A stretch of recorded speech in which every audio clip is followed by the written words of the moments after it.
너희가 내 앞에 보이러 오니 그것을 누가 너희에게 요구하였느뇨? 내 마당만 밟을 뿐이니라. 마당만 밟는다는 것은 무슨 뜻입니까? 형식적으로 와서 예배 드린다는 것이죠.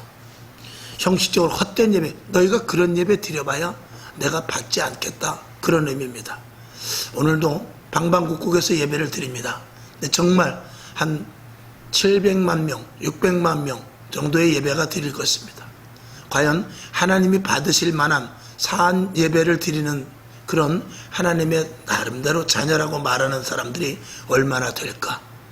정말 마음을 다하고 뜻을 다하고 정성을 다하여 혼몸을 바쳐, 혼신이라고 그러죠.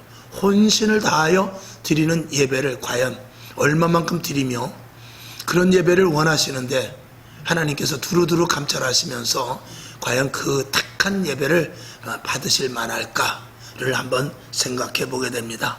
오늘도 저와 여러분 마당만 밟고 가는, 그래서 주일 예배드리는 한 행사로 끝나지 않기를 주님의 이름으로 축원합니다.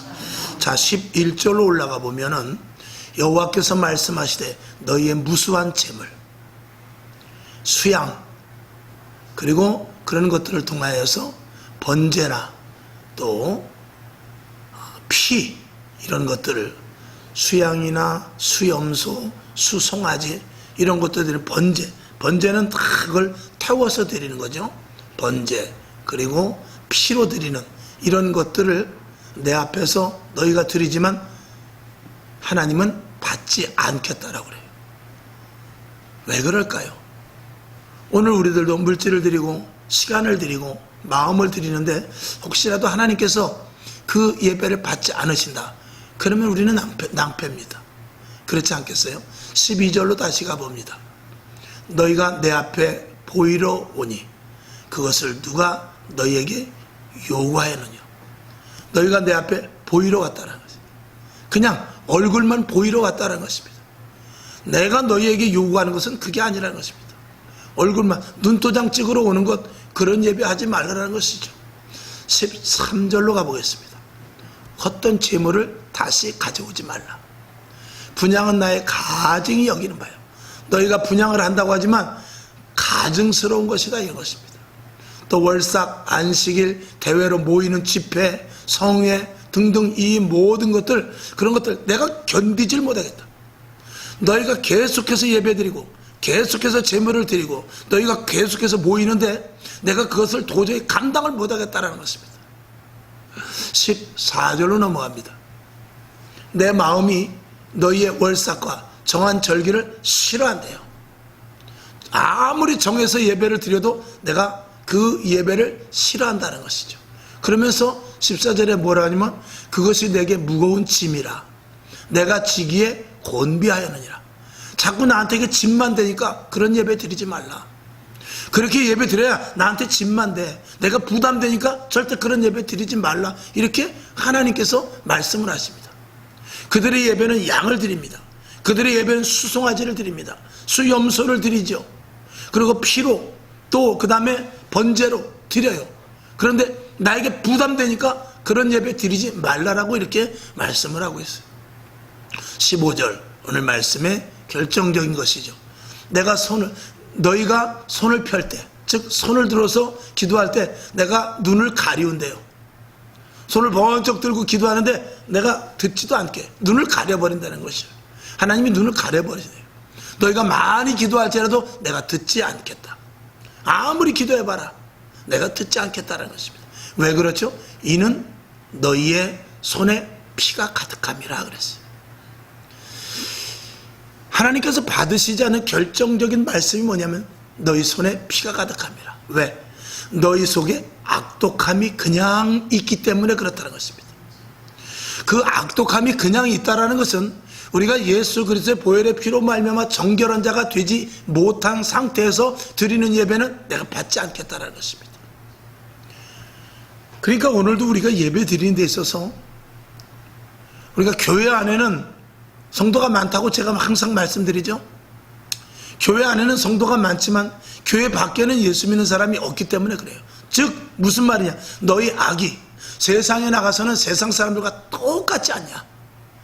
너희는 세상에 나가서 소금이요 빛이라고 그랬는데, 세상에 나가서 빛과 소금의 역할을 감당하라고 했지만 세상 사람들과 언제든지 견주고, 세상 사람들과 언제든지 겨루고, 세상 사람들보다 손해보지 않으려고 하고, 세상 사람과 똑같은 방식으로 살아가는 것에 대해서 내가 질려버린다, 그 소리죠. 그런 상태 속에서 너희가 와서 나한테 예배 드리는 것은 그건 가증한 것이 아니냐, 이중적인 모습 아니냐, 표면적으로는 예수 믿는다고 하지만 속은 너희가 변하지 않았느냐, 그런 것을 말씀을 하고 있는 것이죠.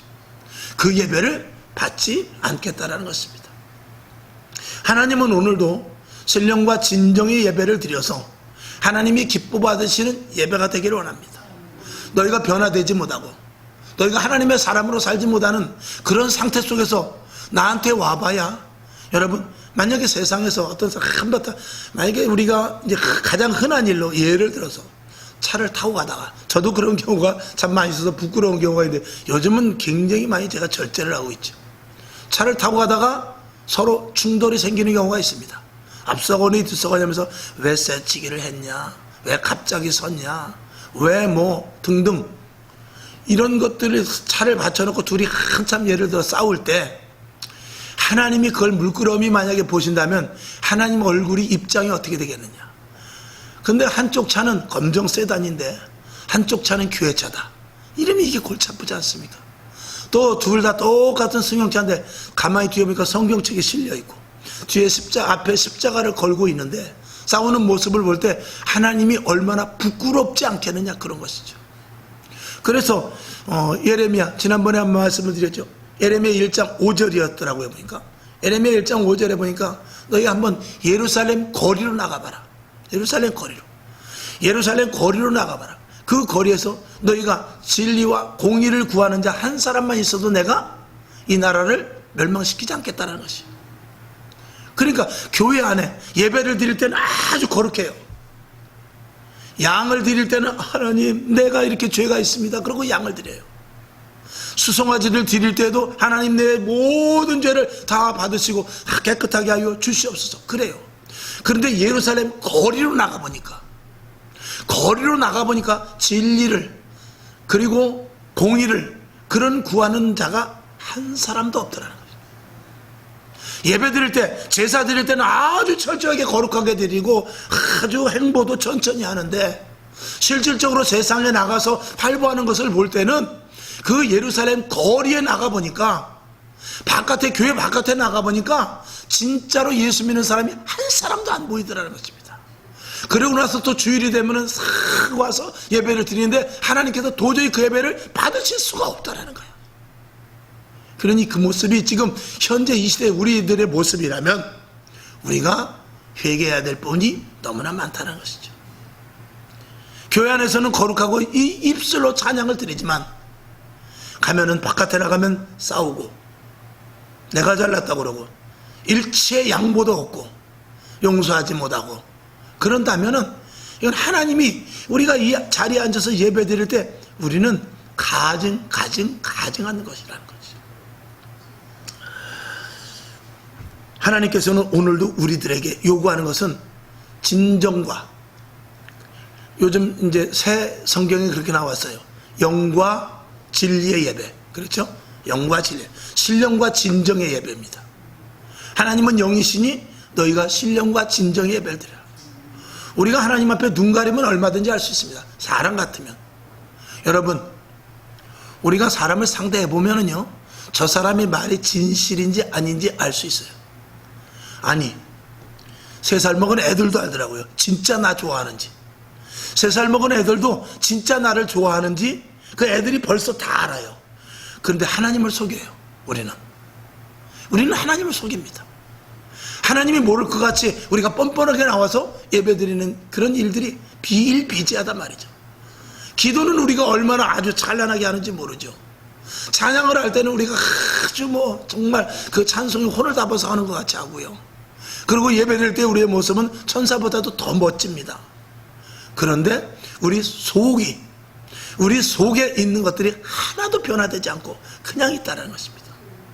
제가 이제 매일 양식을 이제 며칠치를 어떨 때는 뭐 기도할 때는 이제 기도하면서 생각날 때마다 제가 그 매일 양식을 계속 쓰는데 어떨 때는 내일 매일 양식을 써야 되는데 무엇을 할지 모를 때가 있어요. 그럼 생각이 한참 안 날 때도 있고 이제 하도 그게 벌써 한 5년 정도 이제 했으니까 저도 이제 미천이 떨어지더라고요. 그래서 그 매일 양식을 계속 해나가는데 어떨 때는 이제 생각이 날 때는 한 며칠씩 것까지 이렇게 써놔요. 그 이번에도 매일 양식을 하다가 보니까 정말 사람이 착하다. 사람이 정말 그 사람은 진실하다. 저 사람은 정말 법 없어도 산다.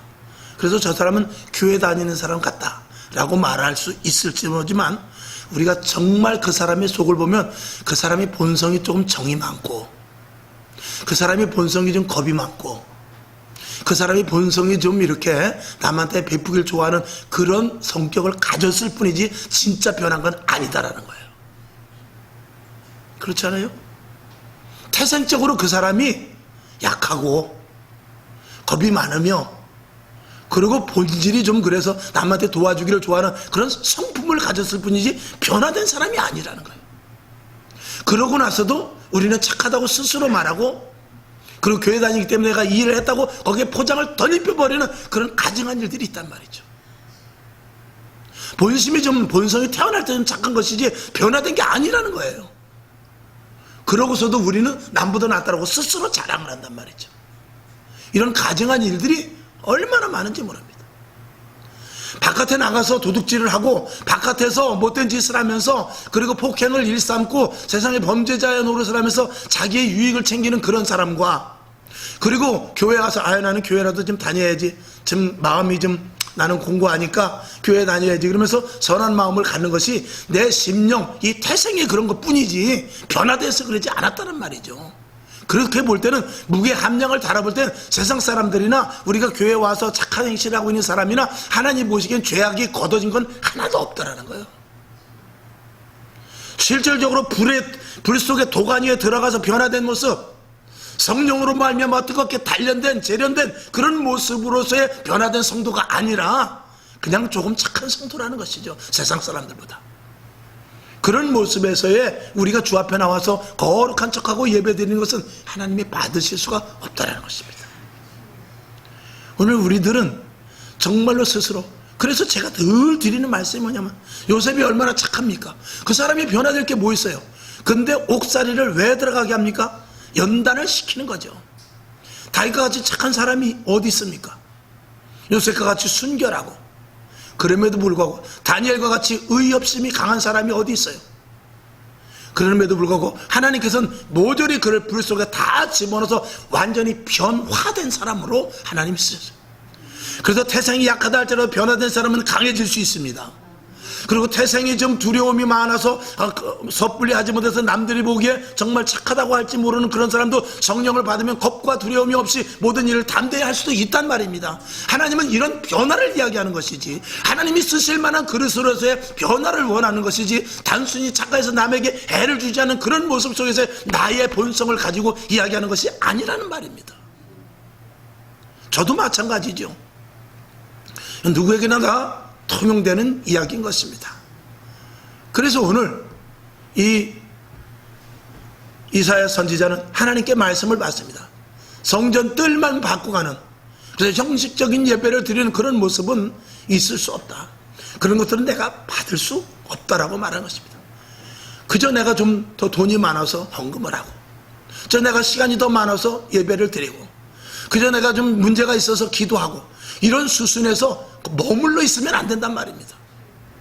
거기서 탈피해서 하나님과의 나와의 정말 절실한 깊은 관계 우리가 부부가 되어서 결혼을 하는 데 있어서 정말 미스터리와 미스김과 연애를 계속하는데 결혼하지 않으면 무슨 소용이 있어요? 연애를 5년을 하고 10년을 하고 30년 50년 동안 연애만 하면 그건 아무 소용없습니다. 빨리 결혼을 해야만 그 한 부부가 되어서 진정한 사랑을 이룰 수가 있는 것이죠. 하나님과의 관계도 마찬가지입니다. 맨날 데이트만 할 게 아닙니다. 우리가 오늘 이전에 나와서 예배하는 것이 그 데이트 형식이 되어서는 안 된단 말입니다. 주님과 나와의 결혼된 모습이 되어야 되는 것이죠. 그렇지 않으면 우리의 신앙은 날마다 외적인 신앙만 되지 실질적으로 하나님과 깊은 교제가 있는 것은 아닌 것입니다. 그래서 오늘 여러분 주보에 나눠드린 것이 쭉 제가 이렇게 써놨습니다만, 우리 교회가 부흥되는 것이 분명히 우리가 있어야 되죠. 부흥돼야죠. 더 확장되고, 그리고 교회가 증축도 해야 되고, 뭐 이런 여러 가지가 우리가 분명히 필요합니다. 그런데 더 중요한 것은 뭐냐면 본질로 우리가 들어가서 교회 안에서, 여기 보면 1번, 2번 쭉 7번까지 있지 않습니까? 정말 우리가 서로 사랑하고 있는가? 교회 안에서 분열만 하고 서로 사랑해야 되는데 분열을 시키고, 그리고 개인주의로 있지 않은가, 이런 것들을 우리가 생각해 보자는 거죠. 그리고 서로 진짜로 이해하는가, 그 교회 안에 들어오면 그래도 이해하고, 그리고 그 이해하는 모습을 보고 이렇게 살면 안 되겠구나, 세상에 나가서도 내가 이해하는 데까지 갈 수 있는가, 그런 것이죠. 미운 사람을 정말 감싸고 있는가? 아니, 교회 안에서 뿐만이 아니라 세상에 나가서도 마찬가지죠. 교회 안에 오면 당연히 그래야 되고, 교회 안에서도 그러지 못하니까 문제가 아니겠습니까? 내가 손해볼 준비가 되어 있는가?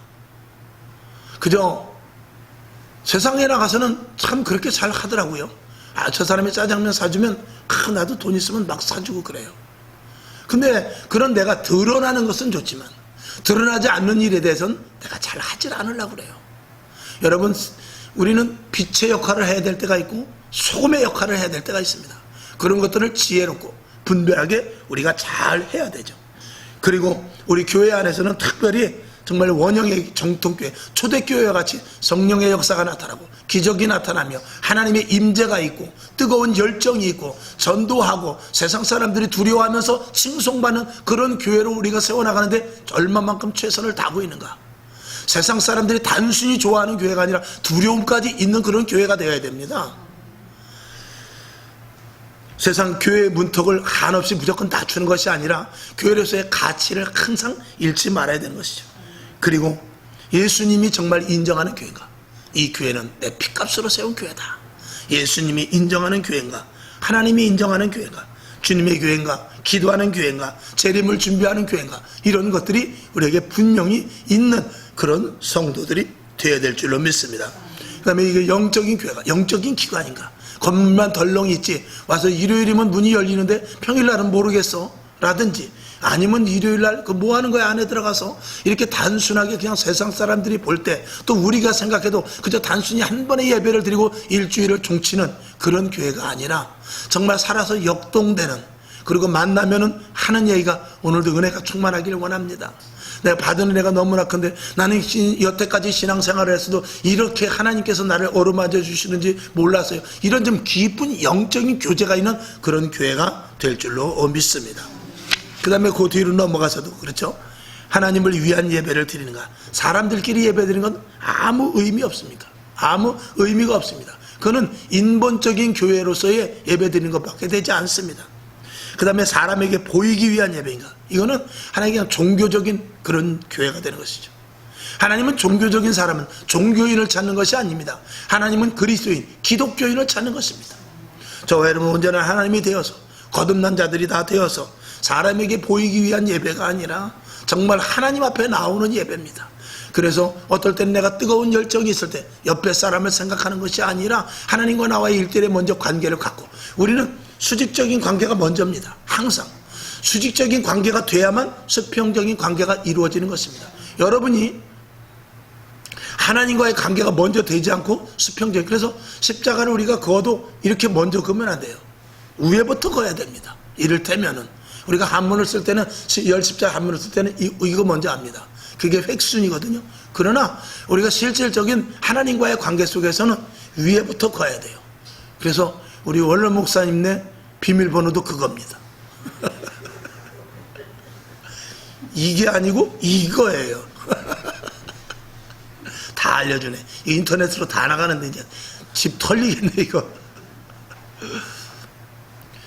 여러분, 내가 옆에 사람과 같이 차 한 잔을 마시고 짜장면을 한 그릇 사주려면 먼저 나가서 돈을 벌어야 되듯이, 하나님과의 관계 속에서 내가 바르게 되지 않으면 수평적인 관계는 유지할 수 없습니다. 하나님의 사랑을 느껴서 그 사랑이 넘치는 자에게 남을 사랑할 수 있습니다. 하나님의 은혜 가운데 충만해서 은사도 받고, 그리고 깊은 어루만짐이 있고 성령의 기름 부으심이 있는 자에게 남에게 그렇게 할 수 있는 것입니다. 성경이 그렇게 돼 있다고 내가 할 수 있는 부분이 아니라는 거예요. 시간을 채우기 위한 종교 행사인가, 형식적인 예배, 오늘 이사에서 오늘 본문에서 있는 말씀과 같이 마당만 뜰만 밟고 가는 그런 모습의 예배는 하나님이 볼시기에 제발 나에게 부담 주지 마라. 왜 오냐? 왜 와? 나에게 부담 주지 마. 오지 마. 차라리 그렇게 말하는 것이죠. 사실 교회는 어찌 보면 정의 소수가 중요합니다. 물론 그렇다고 해서 믿음이 없는 사람 오지 말라는 건 아닙니다. 믿음이 없고 정말 주정뱅이라도 올 수 있죠.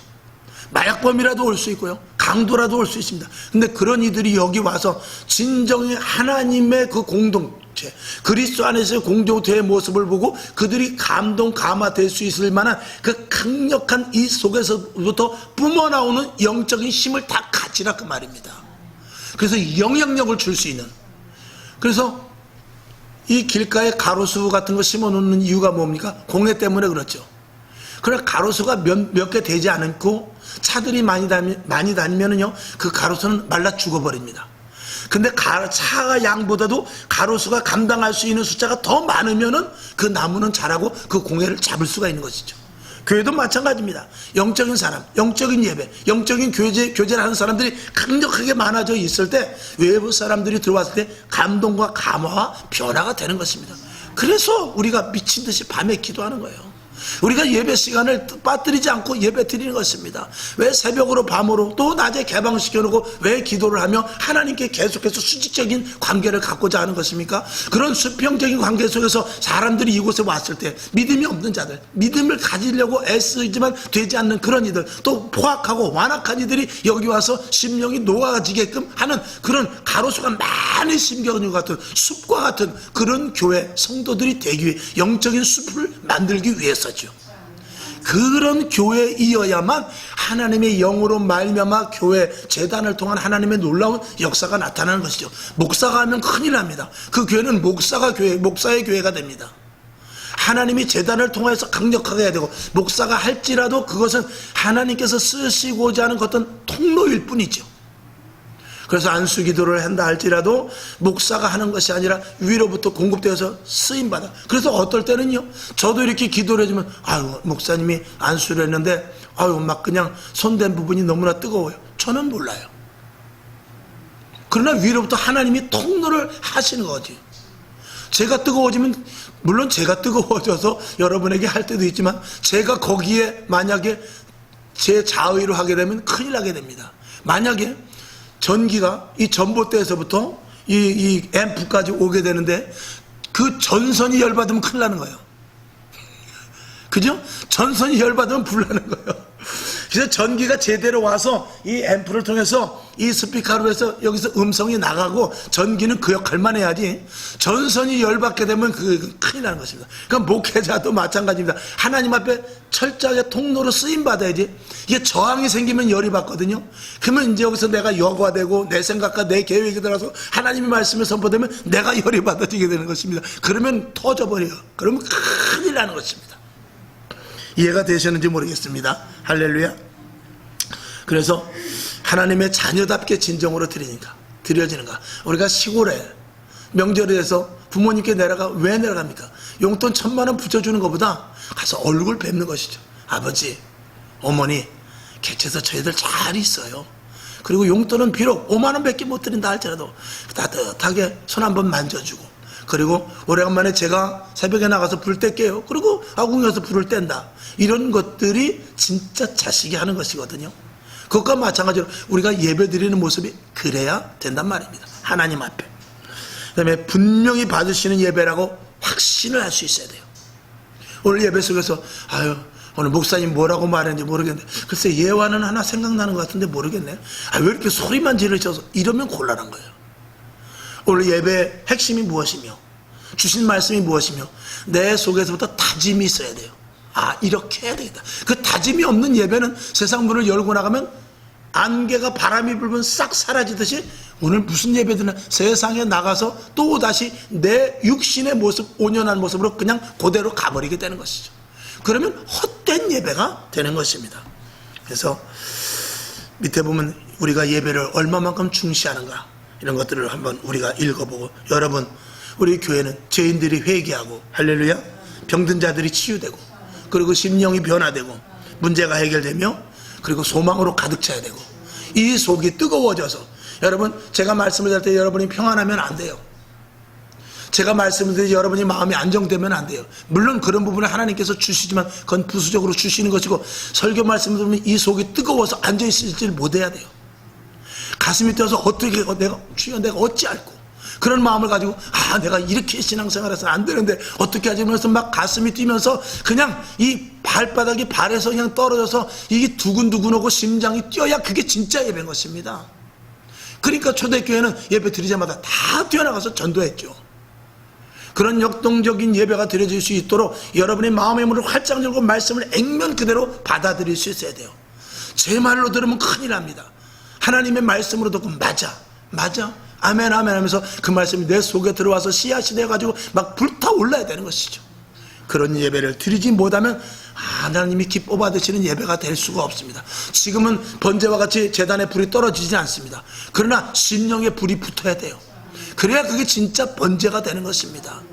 오늘도 그런 예배가 되고 저와 여러분이 예배를 드림으로 말미암아서 하나님 살아계심이 분명해지고 예수 그리스도의 사랑이 느껴지며 할렐루야 성령의 바람이 강력하게 불어옴을 느끼는 그런 예배를 드릴 수 있도록 오늘 10월 첫 주일을 맞이하여서 이제 열매 맺는 가을이 되어야 되는데 또 다음 주일부터 설교 말씀을 해나가겠습니다. 오늘 이렇게 기본적인 것을 또 이 가을을 맞이해서 한번 총괄적으로 말씀을 드렸습니다.